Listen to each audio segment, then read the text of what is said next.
Now, having said all this, I realize that on a very personal level that there are probably some of you this morning, even at Christmas, or might I say especially at Christmas, who feel like you're living in a very small and a very dark place. You feel alone. You feel depressed. You feel the need for revenge. You feel the need for escape. You feel the need for relief. You simply feel the need for rest. And when I talk about walking in the light of peace, walking in the godly paths, you may not feel like walking today. But heck, you may not be able to walk or walk very far. Christmas for you is not about the glow of Christmas lights, but the lingering and fading memories of Christmas past and the resulting nostalgia and sense of loss it brings. I know that for you. I know as we sing that beautiful song, I'll Be Home for Christmas, I can just see it in some of your faces, the nostalgia, the sense of loss, the sense of what would have been or could have been or has been. For some of you, Christmas is a dark place. And all you want to do is see a little light at the end of the tunnel. And all I can say this morning is don't give up. And don't let go. Take this season to go deeply within yourself. Take that courageous step. Go deeply within yourself. And look for that light that shines within you. It's in there. And cultivate it and nurture it. And in spite of how you feel, affirm God's loving presence in your life. And if you become cynical or bitter or hopeless about the state of the world, take heart.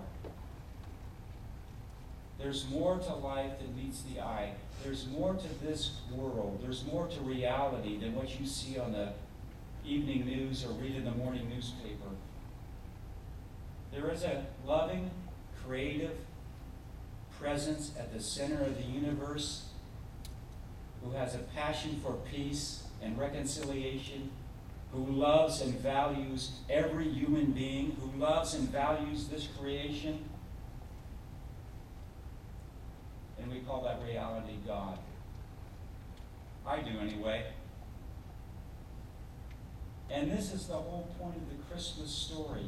As crazy as it seems, God's passion for peace on this earth is embodied in this helpless little infant, born in the midst of animal feces and dirty straw, below the light of one little star. And it tells me that regardless of how dark or bad things get, there is always hope. And there is always light. So don't give up. And don't let go. God will come to you. I think it was appropriate this morning that Sister Nora was able to light our candle, the candle of hope, the third candle.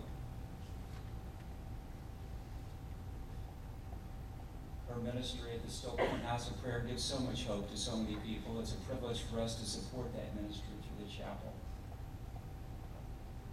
As I said, even at Christmas, or especially at Christmas, there are many people in our community who are without hope. Now, one of those young ladies called the church. One of those young ladies without hope called the church Friday. I wasn't here. It was my day off. She was on the verge of being evicted from her home. Somebody answered the phone. Might have been Reverend Maiden or somebody. Said, well, we can't help you today, but you may want to go to the Still Point House of Prayer. And she did, with all of her documentation and her story, having lived in this home for a number of years, been laid off work for 2 or 3 months, on the verge of being evicted, a caregiver for her ailing mother who's confined to a wheelchair. And she said, I need help. Getting evicted at Christmas. Most of us are worried about what we're going to get our kids at Christmas. This lady's worried about having a place to live for her and her disabled mother. So she went to the Stowe Point House of Prayer, and there was a nice lady working there. Her name was Connie. And Connie listened to her story, and it was a lot of money. You see, this ministry operates by faith week to week. So she said, I don't know, I have to talk to Sister Nora. So Sister Nora, who's no pushover, listened to the story and went over the documents and said, we're going to help you stay in your home. I think that's what it means to walk in the light of Christmas. Living in the light of Christmas, walking in the light of Christmas, sharing the light, sharing the hope. That's one of the beauties of this chapel, that we share the hope, that we sow little seeds of love along the way, and especially at Christmas.